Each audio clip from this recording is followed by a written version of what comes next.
This is rental car number 141. Today I'm driving the 2020 Mercedes Benz GLC 300 4Matic.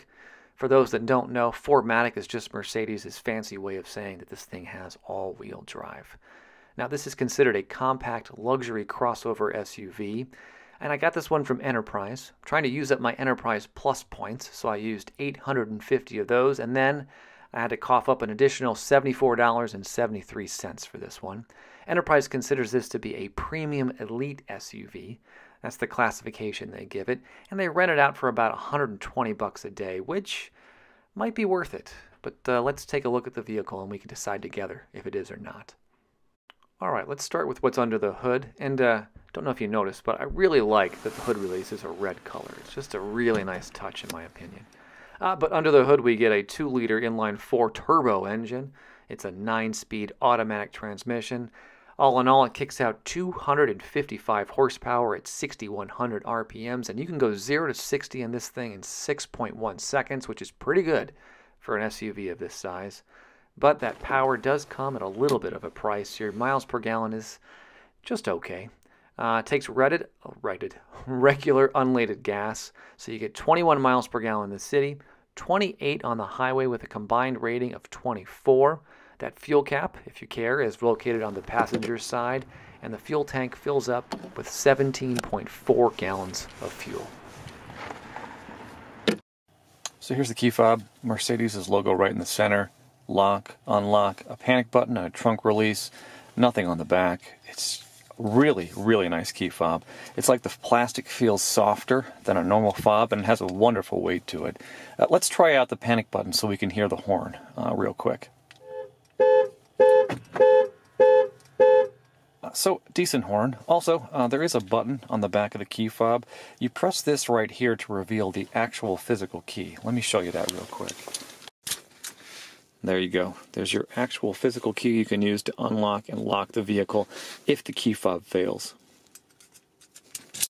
And since we're playing around with the key fob, let me show you what happens when you lock and unlock the vehicle. So the side mirrors are going to collapse. So I'm going to lock the vehicle. See, both mirrors turn in, and now I'm going to unlock the vehicle. And they expand out. Not bad. And since we have a key fob, we have a push button start. It's located right here on the dash. Let me give it a push, and let's turn the vehicle on.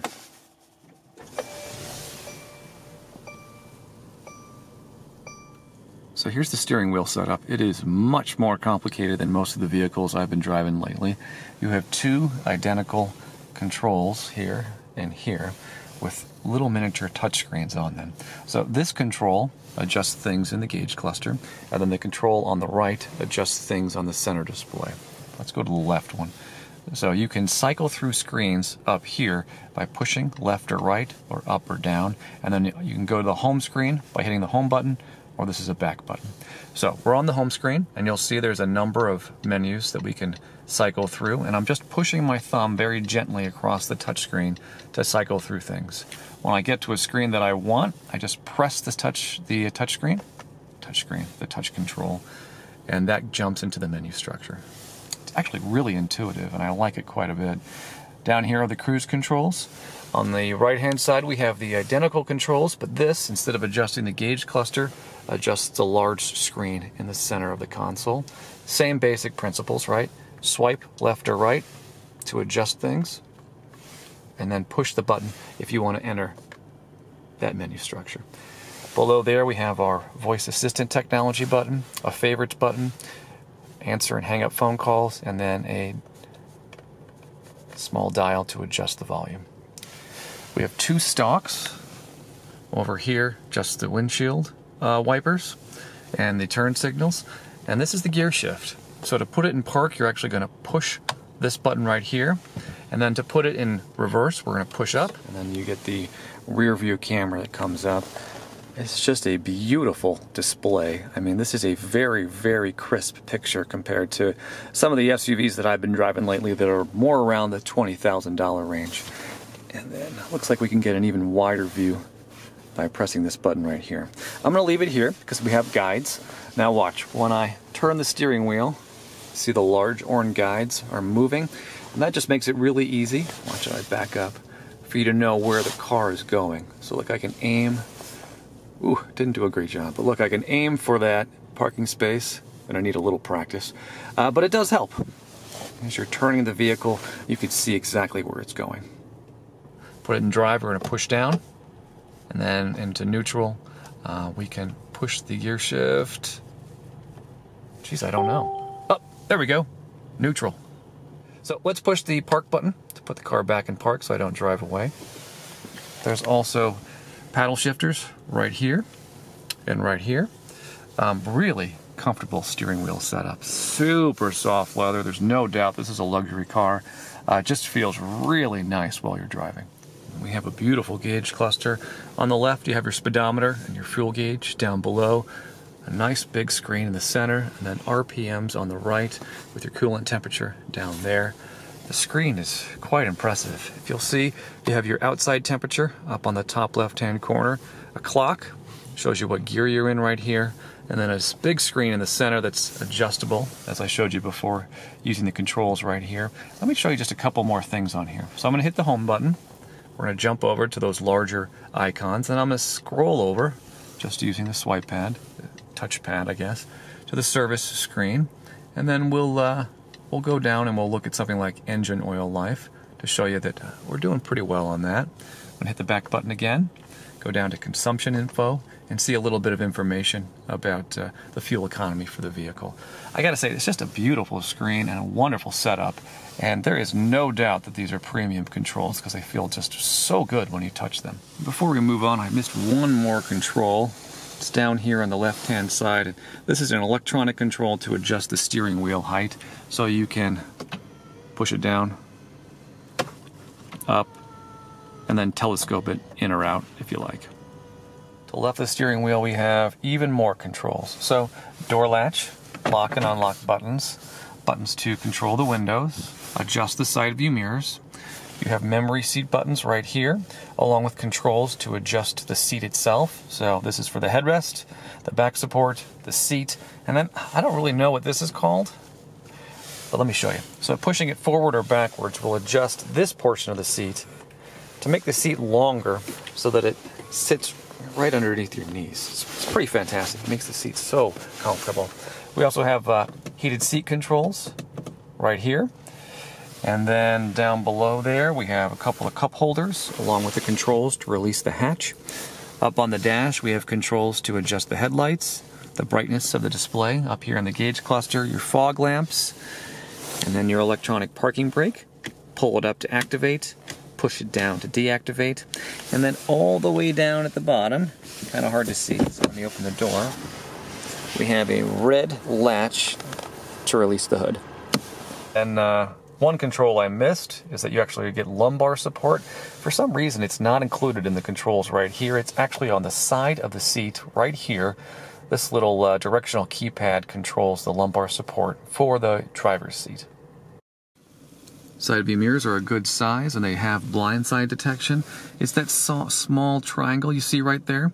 It'll illuminate in yellowish orange when someone is in your blind spot. And you can also control the side view mirrors.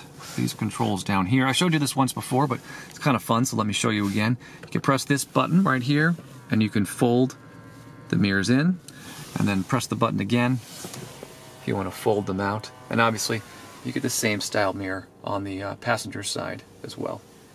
Alright, then up top we have some controls for the interior lighting. You have reading lights for the driver and the passenger. A control right here to adjust whether or not you're going to allow your passengers to control the lighting. Big button in the center to turn the lights on. Button to control whether the lights are going to turn on in the rear of the vehicle. See that right there. An SOS button, your Mercedes Me button if you want to use their support. And then a nice sunglass holder with a nice rubber lining inside. Down below there we have our touchscreen, nice big size, and it looks almost as if it's like a tablet that's been attached to the dash itself, but done in a really nice way. Now you can control this system in 3 different ways. So you can actually touch the screen itself to scroll through things. You can choose the controls that I showed you a minute ago right here to adjust things. Or if you like, There's also an additional touchpad down here, and you can touch it to cycle through the menus, push down on it to select something, and then you also have a home button, track button, and a back button up here. So 3 different ways to manipulate this system. Let me show you some of the basics. There's too much to really go in depth about, otherwise I think I'll bore you to death. Phone screen, radio, media, information about the car, some apps, and then your settings screen. Let me show you a little bit on the driver info. I love that you can see quite a bit of information about the vehicle, how the engine is doing, what your fuel consumption is like, and then you can jump over to the owner's manual if you need to. Down below there we have 3 vents, twist to open and close, and then you can push it around to adjust where the vent is going to blow. Climate controls below there, temperature, direction of the vents, fan, auto, and then your defroster settings along with a big menu button right here. So when you do adjust the temperature, you get a pop-up screen up here on the center display to show you how hot or cold you're setting the vehicle, and the same thing with the fan and all the other controls. And you can also use the menu button itself, and then that opens up a climate control screen for you to adjust things even further. Below there we have additional controls to jump to the nav, the radio, telephone. You can see information about the car by pressing this button. Go to your favorite screen, and then a small button to turn on and off the hazards.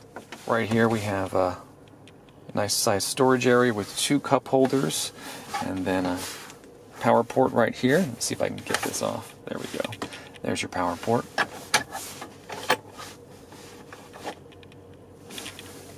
Wow, this actually looks like a cigarette lighter. Is that really what this is? It is a cigarette lighter. Are you kidding me? Oh, Mercedes, I'm so disappointed. So not a power port. It is a cigarette lighter. Gross. But 2 cup holders. Beautiful wood inlay. What do you want to do? Looks like I hit a control, so now she wants to talk to me. I do not need anything from you. Thank you. Below there I showed you the touchscreen. We have dynamic controls right here. We can shift the different drive settings. We're going to keep it on Sport Plus because that sounds incredible. M button right here. Goes right back to the menu screen. You have your auto on-off feature, so when you do stop the car, if you have this feature engaged, it's going to shut the engine off to save you a little bit of fuel consumption. Power button, volume rocker right here, traction control button right there. And then behind there we have a center armrest, nice soft leather, kind of a fun control right here. Press it and it opens up. Inside we have a nice sized area to store things with a felt lining. We have 2 power ports right there, both USB, the new type. So if you have the old USB cords, you're going to need an adapter, or you need to upgrade. And then a shelf right here with kind of a rubber lining on it to keep things from slipping around. Maybe a perfect place to stash your cell phone or keep some change. Let's close it up. Alright, so I jumped over into the passenger seat to take a look around. First off, we do have the same controls for your passenger. So window controls, door lock, door latch. Actually, I kind of think this is beautiful. It's almost like a Nike swoosh right there. Pretty nice. Heated seat controls right here. And then the same controls to adjust the seats. So this glove box, let's take a look. Nice size. Looks like we got a bunch of owner's manual and advertisement materials right here. And then the actual owner's manual is tucked in right here. Ah, look at that. Now I expect kind of a beautiful setup for a car like this, and I'm not disappointed. This is a nice leather. It even has magnets on it right here so that it snaps closed. And let's take a look at this owner's manual. I'm always curious what you get in a car at this price point. Look at how thick that is, and look at all that information. And I love that there's an actual shelf right here to perfectly store the owner's manual so that you don't have to take up the room right here. Alright, I jumped in the back seat. Driver's seat is pushed back a pretty good distance, not all the way, but a distance that I felt comfortable with. And I still have quite a bit of leg room, maybe 4 inches between my knees and the back of that seat. Leather seats, obviously, but you do have kind of a tougher backing on this seat. So this is a soft leather. This is more of a hard plastic type material.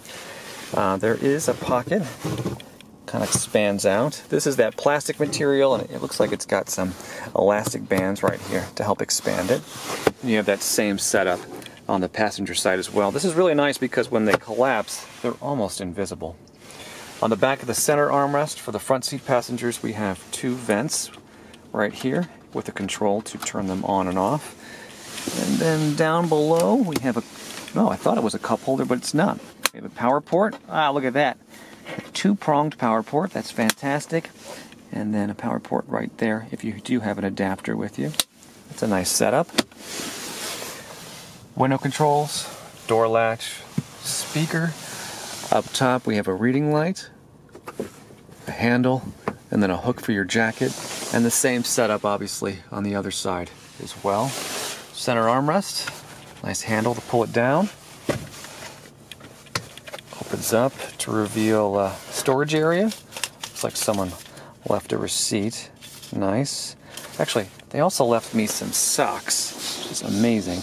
You'd think in a car like this you wouldn't leave your dirty socks around, but whatever. That's the fun of renting vehicles. Cloth lining on this. Actually, this is really soft. It's almost like a carpet-like material, so that'll definitely keep a cell phone safe. And then I'm guessing these are cup holders. Wow, look at that. That is pretty fancy. And they fold out so that you can have your cup there. Beautiful. Last thing I want to look at is car seat anchors. I can already tell they're easy to use because I have the system right here where I thought this was a cheap plastic cover to release it, but it's not. This is a rubber-like material, and it looks like you just push it forward, and that reveals the car seat anchor. How cool is that? So the car seat anchor is obviously really easy to get access to, so if you do install a car seat back here, it should be really easy to do. Alright, let's talk about cargo room. I'm actually really impressed with the amount of space back here, even for an SUV of this size. Nice square area, plenty of space for a stroller, golf club, suitcases, groceries, the works, so that's going to be great. I also like that on the left-hand side, tucked behind some cargo netting, there's a really well-stocked first aid kit that comes along with the vehicle. And then underneath the floor of this area, there's some additional storage space, kind of like a modular area that you can use to maybe store some tools or something like that. And then there's also a privacy screen that's made out of a really nice soft leather. Feels like it's really premium made. And it comes off fairly easily. You just have to pull on it, and there are springs inside that release it, and then you can put it away. Also want to point out there's a power port back here on the driver's side. And then my favorite feature are the electronic controls back here to fold down those second row seats. So fast these things collapse. It's actually kind of a little bit scary, but it's a good thing because then you can flatten those seats and get yourself even more cargo room back here. Alright, so let's talk about my absolute favorite part of this vehicle, and that's driving it. This is a pleasure to drive. I totally get why someone would spend this amount of money on an SUV like this. Let's start with acceleration. From a dead stop, you fly up to 0 to 60. It is impressive. And also, while you're moving, if you need some acceleration, the car is instantly available to you. I mean, you tap that accelerator and you are moving. Handling is also very impressive. At low speeds, I had no problems controlling this car. Parking it was a breeze. And at high speeds, I felt like I was hugging the road, and honestly, I could have pushed it further and further and further without any concerns. I never felt like I was going to slip. I felt totally in control at every speed, and trust me, I pushed this thing pretty hard while I was driving around town. It was that much fun. Cabin noise is the third thing I want to talk about. It's also very impressive at no speed, and I probably got this thing up to about 85 to 90 miles an hour. At no speed did I feel like I had to adjust the volume to hear what was playing over the entertainment features, and that is seriously impressive, and, if I'm being honest, something I expect from a car at this price point. Alright, so that is everything end to end on the 2020 Mercedes Benz GLC 300 4Matic. Gotta say, I was pretty impressed with this vehicle, but, I mean, I should be. This is a pretty expensive SUV. With that being said, I think I'm going to give this one 4 stars. Now, hear me out. This is an impressive vehicle. It's great fun to drive. Probably one of my favorites so far this year, but there's just too many buttons on this vehicle. I mean, this is obscene. I honestly felt like I was confused sometimes just trying to find the control that I wanted to use to do something simple, like adjust the climate controls. So maybe that'll get better over time, but quite honestly, I would love it if Mercedes-Benz took away some of these controls and just stuck with the basic essentials. That's me, though. Maybe you think differently. If you do, please leave me a comment below. I would love to hear from you. Otherwise, thank you so much for watching, and I hope you join me next time when I rent and review another rental car. I'll see you then.